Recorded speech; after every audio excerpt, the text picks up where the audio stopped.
How y'all doing today? I'm happy y'all are here today, man. Just to hear what we have to say, just to be with us while we're looking into it, and just to be here to listen, just to be here to absorb what we got going on. And today I wanted to talk about prayers. There are prayers that I prayed more times than I can even count. Prayers that I believe were good and prayers that I thought honored God. Prayers that seem obvious to me. And yet the answer never came, or at least not the answer I was hoping for. If I'm honest, those moments have challenged my faith more than almost anything else. And it's not because I stopped believing that God could answer them, but because I couldn't understand why He wouldn't. And maybe you've been there too. Maybe you've prayed for healing, for a restoration, for a child, for a marriage, for direction in your life, or for someone that you love to come to know Christ, for freedom to from a struggle that just won't seem to let go. And day after day, it feels almost like heaven is imperceptibly quiet. And that can be hard. Those are difficult places to live. And I've learned that it's easy to trust God when His answers match our own expectations of what should already be here and what should be present in our life. And it's much harder to trust Him when they don't. And I've noticed that when God feels silent, my mind immediately starts asking questions. Did I do something wrong? Am I just not praying enough or the right way? Does God even hear me? Have I somehow missed His will? Those questions can be heavy. And but the more I read scripture, the more I realize that I'm not the first person to ask Him. David cried out, "How long, O Lord?" Paul pleaded to God to remove his thorn in his flesh. And Jesus himself prayed in the garden, "If it's possible, let this cup pass from me." Faithful people have always wrestled with unanswered prayers. That encourages me because it reminds me that questions are not the opposite of faith. Sometimes they're part of it. And I've started realizing something. Prayer isn't primarily about getting God to agree with me. It's about slowly allowing my heart to be shaped by Him. And sometimes the greatest challenge happens in the person praying, not the circumstances being prayed about. I don't always like that. I'd much rather God change my situation. But over time, I've seen God change me. And you know what? Maybe that's enough. Maybe the change in me is, you know, what is really the fruit of what's going on.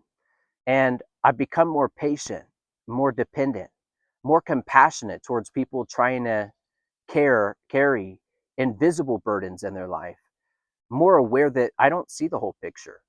And I've also learned that no and not yet are not the same answer. There are things I once begged God to give me. And, He gave them to me years later. Maybe not in the form that I was hoping for.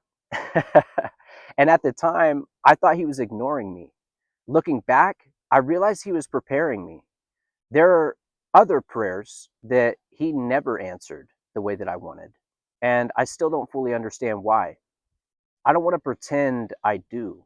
Some questions won't be answered on this side of eternity. That's part of living by faith. But I've discovered something.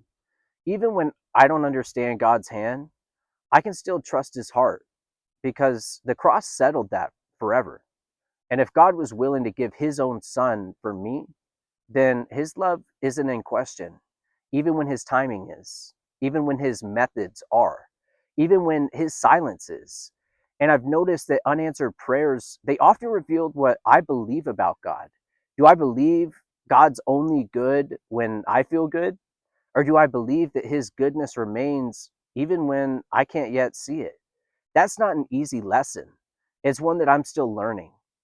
Sometimes I wish faith meant never struggling, never doubting, never wondering in my life. But Scripture paints a completely different picture. Faith isn't pretending that everything makes sense, it's continuing to trust even when it doesn't. And I've come to appreciate something about Jesus. When Lazarus died, Jesus didn't rush to explain everything. He entered into the grief. He wept. The Son of God stood in front of a tomb he knew he was about to empty, and he still cried. That tells me something beautiful. God isn't distant from our pain, He enters it, He understands it, He walks through it with us. Maybe that's what I need to remember most. The greatest promise God has given, it isn't that every prayer is going to be answered the exact way that I hope. The greatest promise is that He will never leave me. Sometimes the miracle is immediate. Sometimes the miracle is endurance. Sometimes the miracle is healing. Sometimes the miracle is having enough grace just to keep walking another day. And every one of those miracles comes from the same faithful God. So if you're carrying a prayer today that feels unanswered, don't stop bringing it to Him. Keep asking, keep seeking, keep knocking. Not because persistence forces God's hand, but because persistence keeps your heart close to His. One day, whether in this life or the next, we'll finally see what we cannot see now. But until then, I'll keep praying. I'll keep trusting. I'll keep believing that God, who hears every prayer, also knows exactly what He's doing, even when I don't. Because faith isn't believing that I'll always get the answer that I want. Faith is believing that whatever the answer is, the one giving it is perfectly good, no matter if I get it now or I get it later or I get it on His timing. So, as you're going throughout your day to day, just believe that God has your best interest in mind and He's working for His timing and not yours. So, if you're doubting a little bit, just wait a little longer, even if a little longer just means trusting Him. And until the next one, man, I'll catch y'all later. Peace.